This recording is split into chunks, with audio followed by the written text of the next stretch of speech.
Welcome to Buckets, coming to you from the Tommy John Home Studios. My name's Matt Moore. I'm the senior NBA writer for the Action Network, coming to you live at youtube.com/The Action Network for this, your best bets episode for Wolves-Thunder Game 5, as the Oklahoma City Thunder look to return to the NBA Finals for the first time since 2012. Oh my God, that was 13 years ago. We I'm are turning old. to dust. I am turning to dust.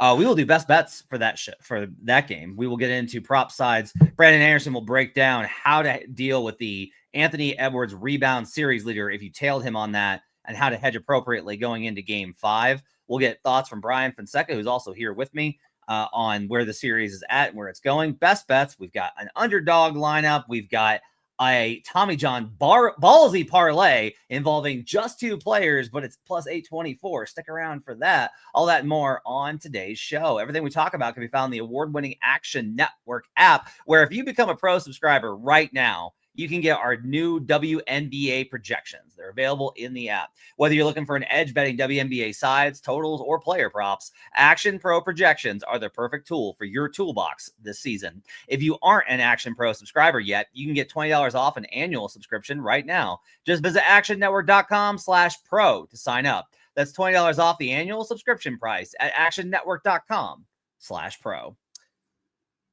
I'm joined by Brandon Anderson. He's NBA futures analyst at Wheaton Brando on Twitter and in the Action Network app. Also, Brian Fonseca, NY, from the New York Post. He does the watch-alongs for every single Knicks game, which there will at least be two more of, so you can do that as we're recording this on Tuesday afternoon. You can catch his YouTube page where he covers not only NBA, but also WNBA, but also combat sports at youtube.com @Brian Fonseca. He's in the Action Network app at Brian Fonseca. And why? Brian, Wolves fall to the Thunder in Game 4. The box score to me is pretty hilarious because it's like, wow, the Wolves played really well and they lost. Like, that's pretty much the story of that game.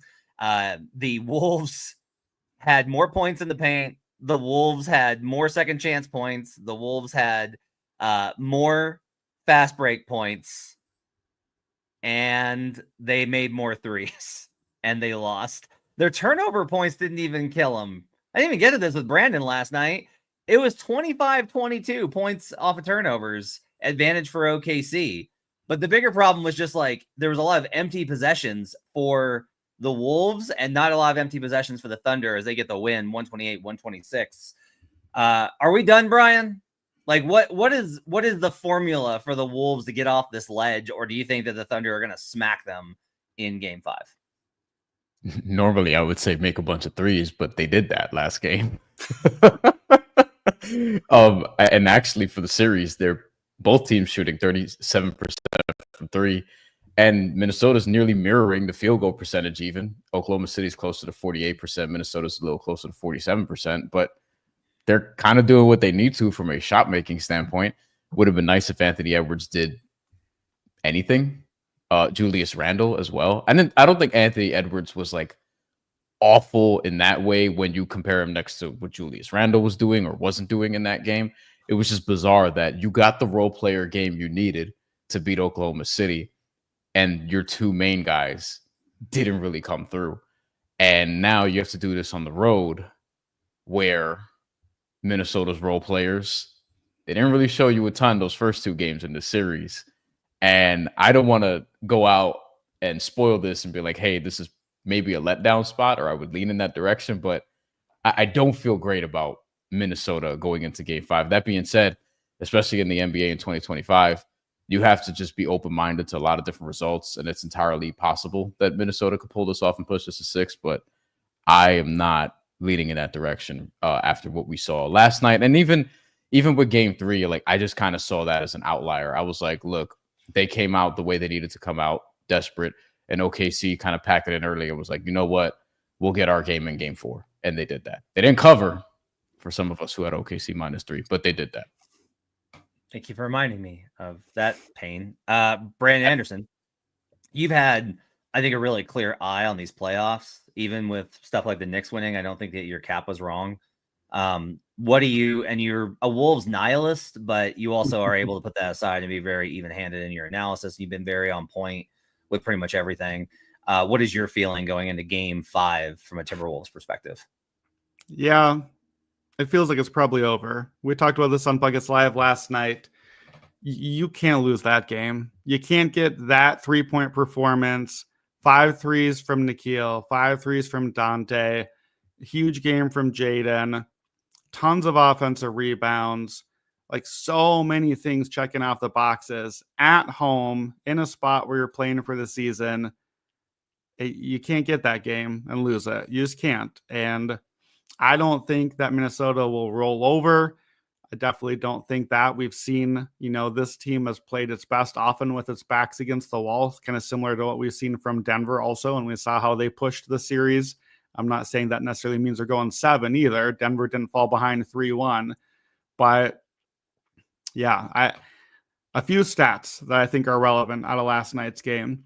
Brian just said, the shot percentages are about equal. They're about equal on the season or on the series. Well, last night, Oklahoma City took 11 more shots because that, again, is the math of turnovers and offensive rebounds.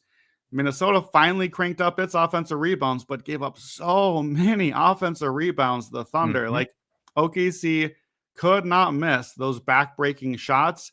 And when they finally did, they just got it right back and then made the next one anyways. And you can't give Oklahoma City 11 more shots. That's just not going to work for you, no matter how well you shoot.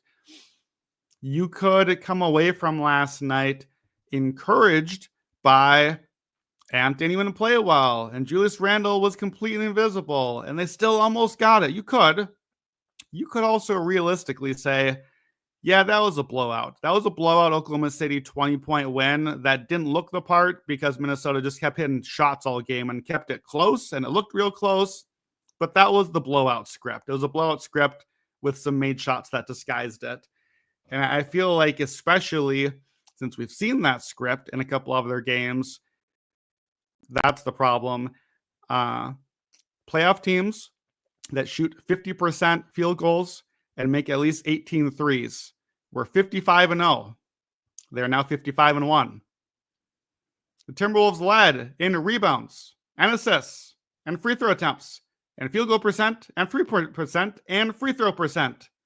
Teams that had done that in playoff history were 190-0. They're 190-1 now. Love to be a Minnesota fan. Oklahoma City falls to 0-7 ATS on the road in the playoffs. We know what happens. Matt Mitchell rule. You cover, you win. They covered, they lost. So here we are in Game 5. We'll see what happens.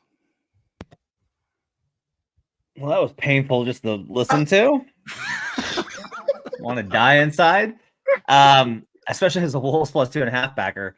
I just looked this up. Here's the rundown on top of what Brandon said. The Wolves had a higher expected EFG and a higher EFG. They had a better offensive rebound percentage. They had a 55.8% offensive rebound percentage in this game via cleaning the glass, and a higher free throw rate at 27%. Do you know, like, it's amazing that they lost this game. It is the only differential, the only thing that OKC won was turnover percentage, 14.7% to 24.2%. Unbelievable. Unbelievable. Yeah, frankly, as much as the turnovers were ghastly, and as much as the rebounding, the defensive rebounding was especially ghastly both ways in this game, the half-court offense was incredible. Like, the execution that we saw when guys actually held on to the ball and got a shot up, like, Oklahoma City's shooting was just phenomenal. J-Dub was incredible. Shea could not miss. Again, we talked about this last night. We'll get into it. As a heavily invested in Ant rebounds guy that was like, okay, a shot's up. Go for the no. They made it again. Oh, no. Oklahoma City got it again. Like, it's just, that's all that was happening with their Minnesota drilled corner three after corner three after corner three. Every time it was getting away, Minnesota pushed back. And every time Minnesota pushed back, J-Dub or Shea just scored again.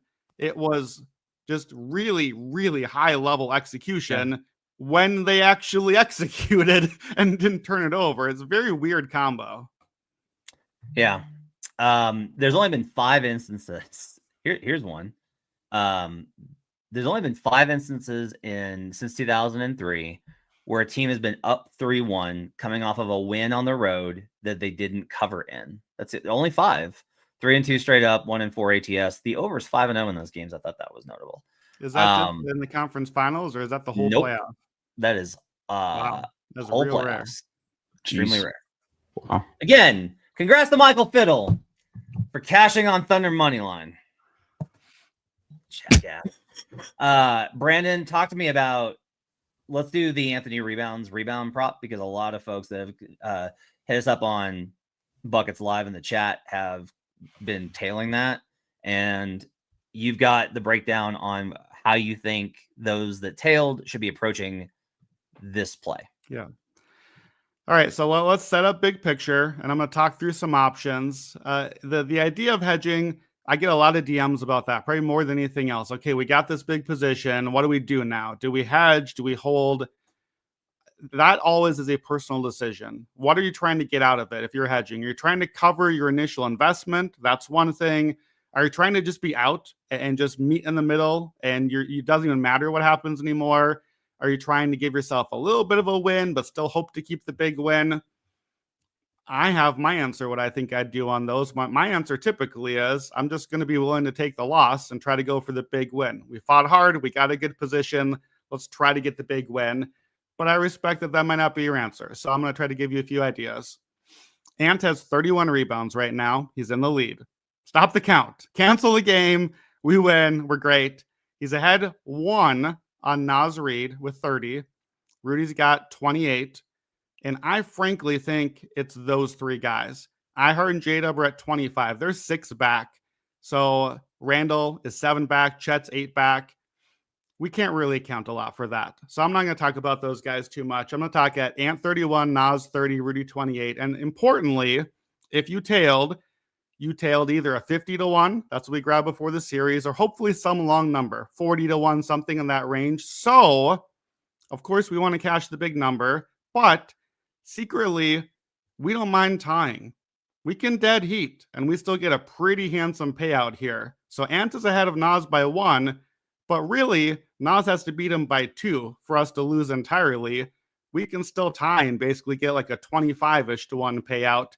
Again, not ideal. We'd take the 50. We'll take a 25. That's a pretty good bet as well.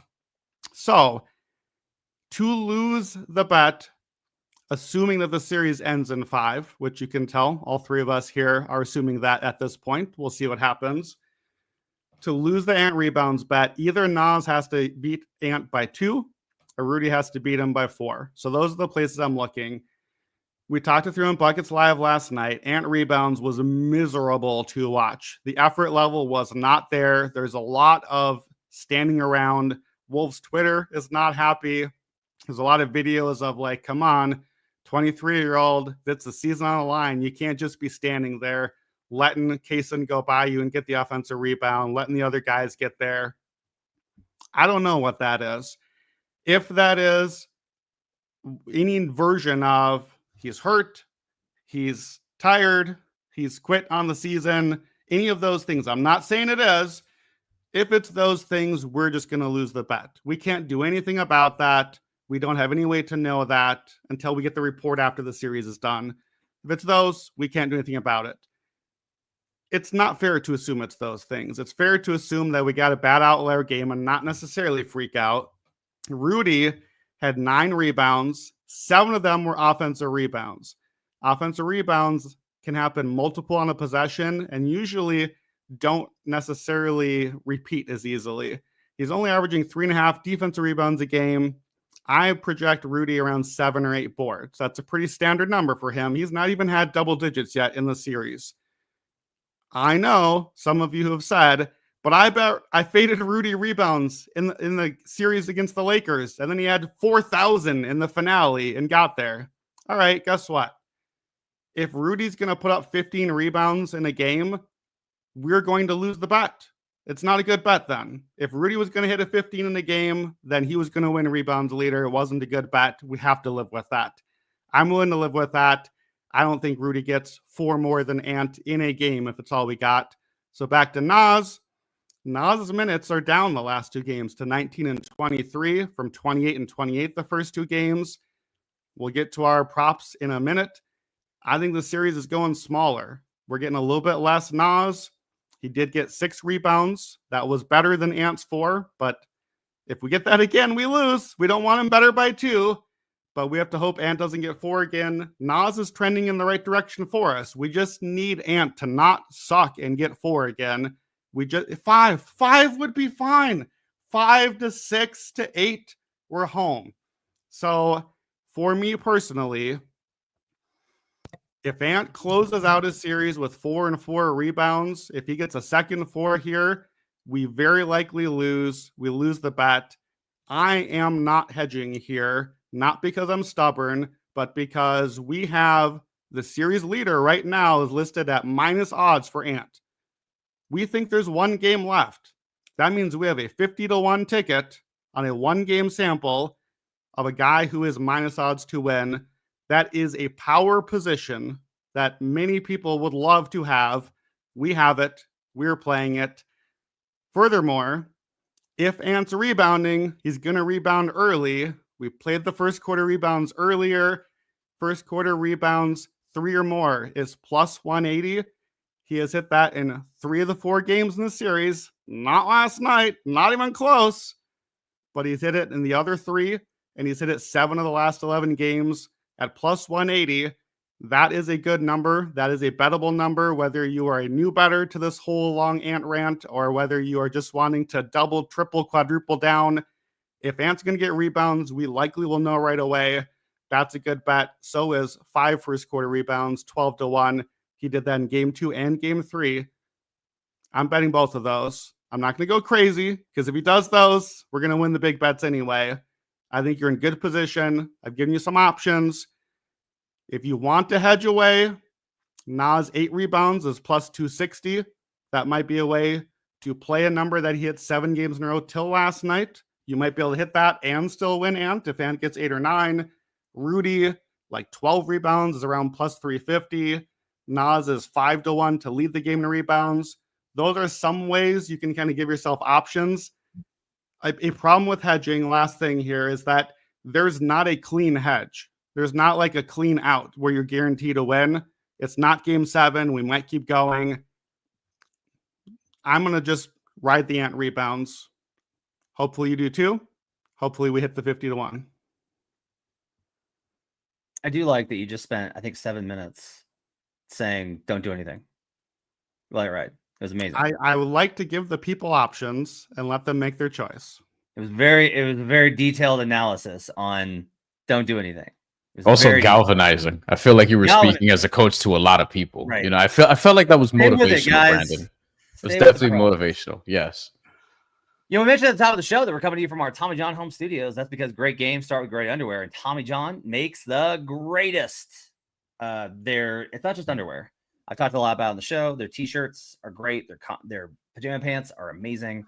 Everything that they've got is absolutely terrific. So you should check it out. There's so much stuff that they're able to provide that is going to help you feel better and more comfortable. You're going to love it. You will love everything, including the boxer briefs. You will absolutely change your life. Remember, when you're truly comfortable, you're going to do everything better, and that includes betting. If you love the Buckets podcast, you love our crew, you're going to love Tommy John. Get 25% off your first order right now at TommyJohn.com/buckets. That's 25% off at TommyJohn.com/buckets. Stay tuned because we're going to hit you with our Tommy John Ballsy parlay coming up a little bit later on.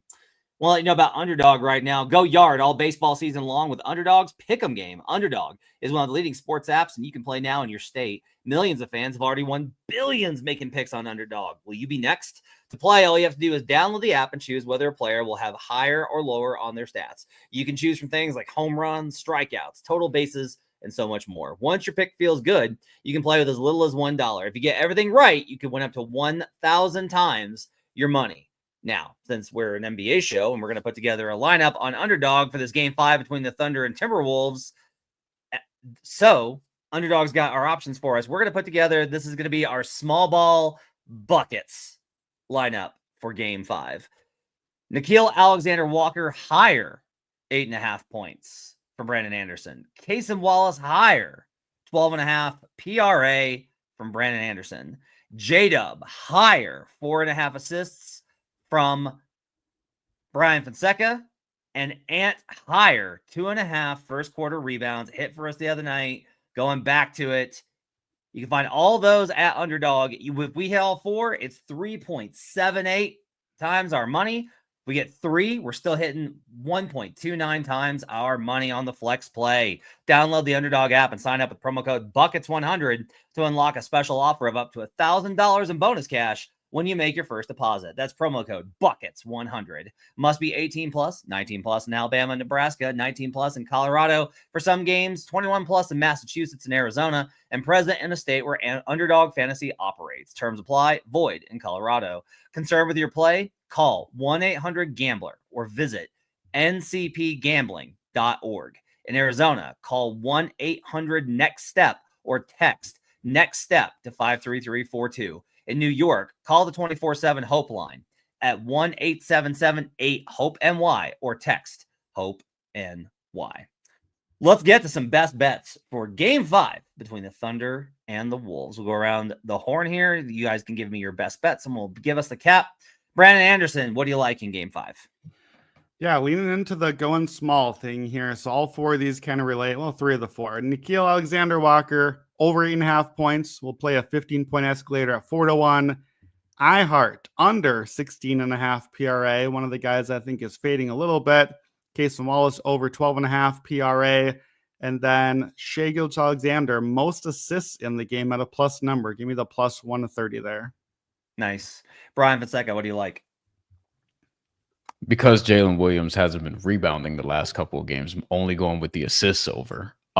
Typically I like doing the RA, but he's doing the A and not the R. So we're gonna go with the A at yeah, I know that didn't sound great. Over 4.5 juiced. I will warn you guys. Don't use your imagination. Only 4.5 juiced Jalen Williams assist. Matt's face. It's killing me. Also, we're going to OKC third quarter, which is available already at minus 1.5 points. And I'm going to sprinkle on a couple alts. Oklahoma City minus 14.5 and minus 19.5, both at plus money. One better than 2-1, another better than 3-1. A rare instance that you can say it's never a bad idea to just do the A. Let's start with OKC third quarter minus 1.5. OKC alt minus 14.5 here. Brian Fonseca. I don't know why you're laughing. Third quarter teams. This has been historically like a phenomenal thing about like the title contenders. Watching the third quarter is actually a really good way to do this. Phil Jackson's teams were always elite in the third quarter. It was something I picked up like early in my career. I would just be like, God, why do the Lakers kill all these teams in the third quarter? And then like Kerr's Warriors picked up that same thing, you know, from Brandon Anderson. Third quarter Warriors take me home. The Thunder have kind of picked up on that, and they've been really great in the third quarter. They're the best third quarter team in the NBA this postseason. Why do you like them in this spot minus 1.5, Brian? Well, they're the best third quarter team in the NBA. And also, when we saw this series begin in Oklahoma City, those first 2 games, they beat the shit out of Minnesota in the third quarter both times. In fact, the first game, people forget, the first game they were losing at halftime. And then in the third quarter, they outscored Minnesota by 14. And then in the fourth quarter by 16. So if you want to do second half, I think that could be worthwhile as well. A game where they were losing at halftime and then won by 26. So to me, it's like I'm looking at the line. And for me, I looked at it and I'm like, I'd rather just take the third quarter and I'd rather just take alts. Because I think if the Thunder cover in the third quarter, this can get really bad for Minnesota. Because if Oklahoma City does the thing where it's 6 turnovers and they're getting a double-digit amount of points off of those turnovers, and Minnesota can't hit the shots that they've been hitting the last couple of games, then this could get out of reach. And then the minus 8.5 won't even be all that worthwhile, except, you know, win is a win. But Oklahoma City at that point could be flirting with 15, 20 points, maybe even more. The first 2 games against Minnesota at home, they won game 2 by 15. They won game 1 by 26.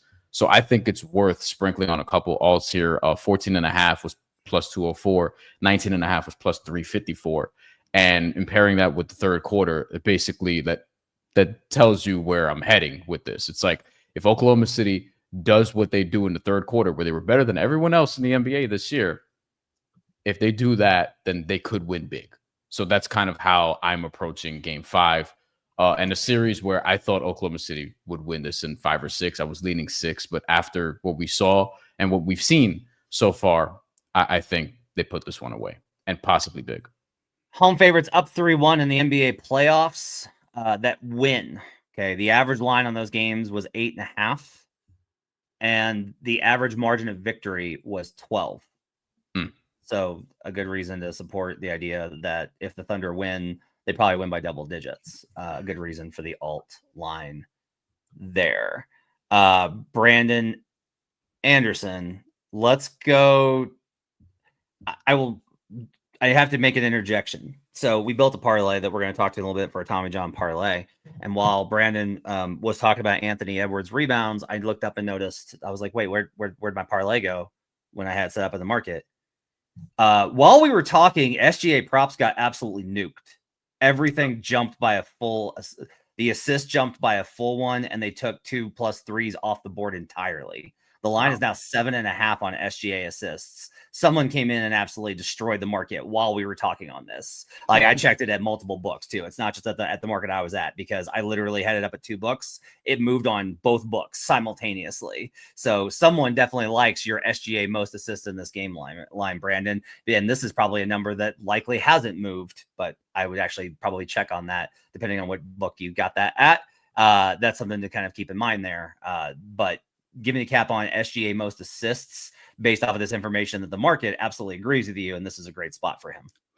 Yeah, this is one I really got wrong in this series. I came in betting to fade Shea as assist leader, so I ended up with a unit and a half on both J-Dub and Ant, who have been solid.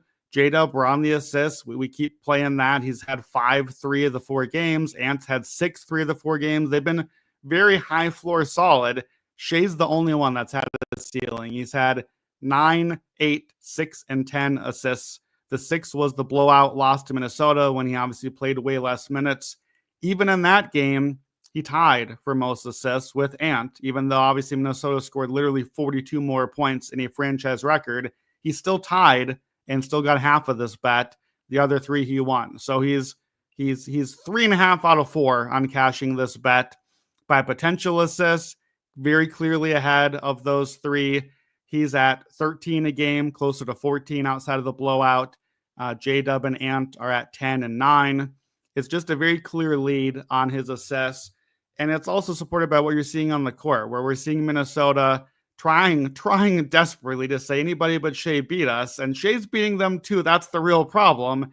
But Shea is beating them with his passes, especially on threes. I think in the last game, 10 assists for Shea, 8 were for threes. And one of them was to Chet for a 3 that became a 2 because his foot was on the line. That's a lot of points going the other way when you're already scoring 40 points anyways. So I think just Shea betting most assists in the game, if you can do that, and keep an eye out. It's up at one book at least already. Some books don't post that until closer to tip. But you're right, Matt. You talked about kind of the steam on the Shea assist over.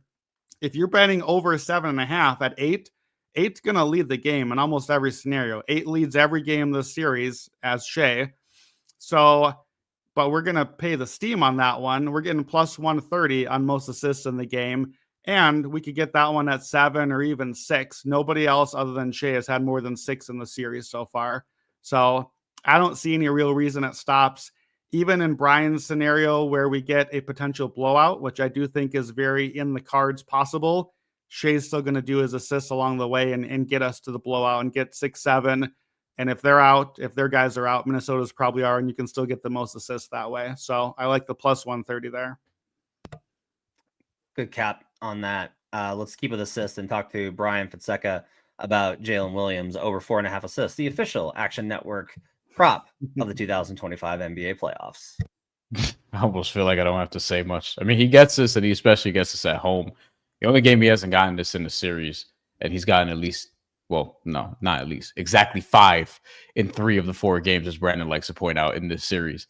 He had 2 in game 3, but game 3, as we all established, was an ass whooping and looking increasingly like an outlier. So he didn't need to play a lot, and Oklahoma City just couldn't really do anything in that game. But if you look back, like he always tends to get 5, maybe 7. There are a few 7s in that Denver series. And even though it's juiced, the reason why I like in general betting the RA is because it's a high floor prop for Jalen Williams, because typically, even though he hasn't the last 2 times, he gets in the neighborhood, because usually it's at like 9.5, 10.5, maybe even 11.5. And he's always seemingly, or at least 80% of the time, sniffing around that area. So I think here, this is a good angle for the assists with both him and SGA, because the way that they're playing off of them, I think Oklahoma City's going to do a better job of generating these 3-point shots from a consistency standpoint. And Jalen Williams is obviously going to be a big part of that. So I like him over 4.5 assists. He's gotten, he's gotten over in 3 of 4 in this series. But even going back to the last couple of games against Denver, he's gotten over in 5 of 6. So it's a good sort of build up to where we're at right now. Totally agree. Like this play. Brandon Anderson, hit me with, let's do the NAW over 8.5 points in the alt. And then transition to Kaysen. Give me the small ball cap on these 3 props you got. Yeah, so Nikhil, Kaysen, and iHeart are sort of all the same angles. So if you don't really like the angle, you maybe want to go soft on these or just skip the trio together. Or if you do like it, this could be a nice parlay opportunity for you and play all 3 together as well. I just think that as we're seeing the series go along, we are trending toward the direction of small. We have seen Isaiah Hartenstein come off the bench in the second half, 2 games in a row now. And we're seeing Oklahoma City push the limits even more. We saw J-Dub play some center minutes in the fourth quarter of game 4 with the season, Minnesota season, at least on the line. I think we saw a little bit of Kenrich Williams playing a little bit of center. We're just getting less and less of the big men, or at least getting single big lineups more and more. So for Minnesota, that's Nas and Rudy and a little bit of Randall, the way Randall has played. So we need other bodies out there. And Nickeil Alexander-Walker has, in this series, become a very steady and reliable contributor for them on the wing that they haven't had. They need his defense out there against Shea. It can't be Dante. It can't be some of the other options. When it's not Jaden, they need Nickeil. He has played 25 or more minutes in all but the blowout game. In these playoffs, he now has 6 games with at least 25 minutes. He's averaging 13.7 points a game in those. We bet his threes. I saw in the comments someone asking about threes leader. I would play Nickeil if you haven't played him yet. I think his number is a little bit long. I like him to hit a couple of threes here, but he's also getting some twos. We saw him have some nifty finishes last night. We saw him get to the rim a little bit. I think we can get the points over, even if he has a cold shooting night. He has had games when he's played 25 minutes in the playoffs. I mentioned 6 times. He also has a 17, a 20, and a 23-point game. And we've seen him be hot. 2 of those came in this series. So I think the points line is too low for him, over 8.5 points. And then a little bit on 15 points. He's done that 3 times, twice already this series. That's plus 400 at multiple books. So we'll take the Nickeil escalator on that one. Just the points for Nickeil. Excellent. Okay. Now, do you want me to jump into Kaysen and iHeart there too? Yeah, give me the Kaysen and iHeart. Okay. Kaysen, similarly, he, I think, is the guy that is just getting the minutes for Oklahoma City. We've done his PRA over a couple of times. I think this one's going to be sweaty. Kaysen's not scoring a ton of points, but in the series, outside the blowout game, he's played 28, 28, and 33 minutes. His PRAs has been 13, 15, 13. So our number is 12.5. It's going to be close, but he does stuff while he's out there. If you look even back further, the previous 2 games in Denver, he was playing 27 plus minutes. And those 2 games also, he also barely snuck over this number, 14 and 15 PRA. So it's outside of the blowout, 5 straight games that he's just barely cleared over the number. That's fine. We'll just barely get our money and we'll take it either way. iHeart under PRA 16.5. He has gone under 20 minutes of game time for the last 5 now. He only did that 3 times all season when he actually played. So that's a pretty clear statement of how they are seeing his usage in the series. He did go over this in game 1. If you remember, he was getting those little like side floaters actually fell for him. First quarter, right out of the gate. He had like 8 points right away. And then he just basically hasn't been productive since then. He's been under the PRA 16.5 at 16, 12, and 10 the last 3 games. Again, I think this is a sweaty one. These are pretty low numbers. He's going to get some boards when he's out there, but the numbers favor iHeart under the PRA, Kaysen over the PRA. As always, when I play a PRA, it's probably just because it's a volume play, and I think we're going to see more Kaysen minutes and less iHeart minutes. So that's the same sort of case for both. It's a smart cap based off of the game script. I like that. Brian, do you agree that this is probably going to be more of a small ball lineup? I don't really know what to expect from Dags here in terms of the big small battle. It feels like they've been able to win either way, so it's kind of like whatever Dags wants. So I don't have a really good feel for it, but the number is probably pretty good on that iHeart under. I like it from the standpoint of I was looking at Rudy Gobert rebound unders just to see what I can get. I don't know if I'm gonna bet it, but it's something that I've been looking at just in the series in general. Why? Because he's not dominating on the rebounds. Like Brandon had a as you call it, 7-minute soliloquy on why Anthony Edwards could win like the rebounding championship, if we want to call it that, for this series, which he should not be doing that if Rudy Gobert is on his team. So I'm looking at Rudy Gobert because it was like 8.5, 9.5. I think it's probably 8.5 now in terms of rebounding unders. I'm not saying I'm going to play it, but if the game script is going to be where I'm sort of leaning, this could be like a rough Rudy Gobert game, I think.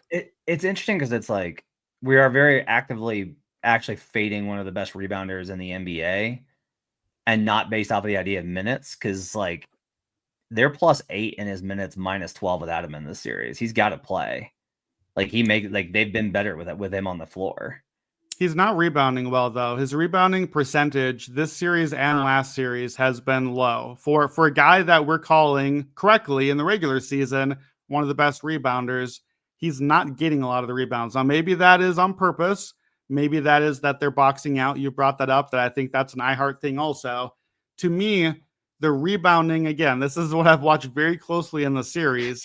I think these big men, iHeart and Rudy especially, I think they are not getting the defensive rebounds to hit these overs. Normally, defensive rebounds is the high floor. When they spike to a high rebound number, it's because they got the offensive rebounds, which is a little bit more kind of just luck of the bounce and it came to you, or luck of the bounce and Rudy missed 17 times and kept getting his own Moses style. He got a couple of those in the last game. The defensive rebounds aren't there. So to me, even unders and alt unders for some of these big men, because if they don't get the offensive rebounds, and we have to assume after we just saw like 37 offensive rebounds in this last game, that's got to be a point of emphasis for both coaches. We can't let that happen again. And if the offensive rebounds aren't there, then I think the big men rebounds overall haven't been there for the series. Rudy's at under 8.5, fairly heavily juiced. It's in that -140, 145-ish range. For what it's interesting. It's just really interesting. The difference in their rebound percentage is about 0.9, which isn't nothing, but it's also not huge. One of the things is just like, how about this? When Dante DiVincenzo is on the floor, they have a 51.6 rebound rate. That's horrific. So they basically have two choices. You can make threes or you can rebound, but you can't do both. And when they rebound, OKC makes threes. And when they make threes, OKC rebounds. So Rudy that to me feels like this is going. Rudy had 3 in game 1 in 21 minutes. He had 9 in game 2 in 30 minutes, 7 in 28, and then 9 in 32 in the last 2 games of Minnesota. But those 2 9s are the offensive rebounds game, right? I think he had 4 in the one and 7 in the other. 4 in one, 7 in the other. You are tracking this very closely. And the other ones, and the other ones are just 1 and 2. So basically, if Rudy doesn't get to Brandon's point, if Rudy doesn't get the offensive rebounds, he's probably going under. If you want to watch the basketball in a brand new way, just watch only rebounds for an entire series. I tell you what, it's a something else entirely. Okay, our Tommy John Ballsy parlay for today. We are going all in on OKC, and we're going all in on their stars. Now, I mentioned that this has gotten nuked because of the Shea stuff. I've had to reconfigure this. It's a plus 525 5-leg parlay. SGA 7+ assists. SGA 2+ made threes. Shout out Joe Delera and Jim Turvey. Sorry, Gilles Gallant. Good thing you got the under 2.5 live in game 4. Jalen Williams 2+ made threes. Jalen Williams 5+ assists, so over 4.5. And the money line on OKC. Just gonna throw that on there because it's if they have these two performances, how could OKC possibly lose? Plus 525 is your parlay value in the market. So make sure to grab that. That's our parlay for today's episode. My thanks to Rebounds analyst Brandon Anderson. My thanks to Brian Fonseca at Brian Fonseca MY. You can follow Brandon at Wheaton Brando in the Action Network app. We'll be back today, pregame, 6:30, talking Pacers-Knicks game 4. Post-game, Pacers-Knicks game 4. Tomorrow, Brandon Kravitz, Joe Delera, and Kyle Murray will have you set for Pacers-Knicks game 5 best bets. And then tomorrow at 6:30, Wolves-Thunder game 5 pregame. Thanks for joining us. Hit the like and subscribe button for me. Tell a friend that you like the show. Let us know what you think in the comments at youtube.com/theactionnetwork. We'll see you guys again next time. Till then, let's get buckets.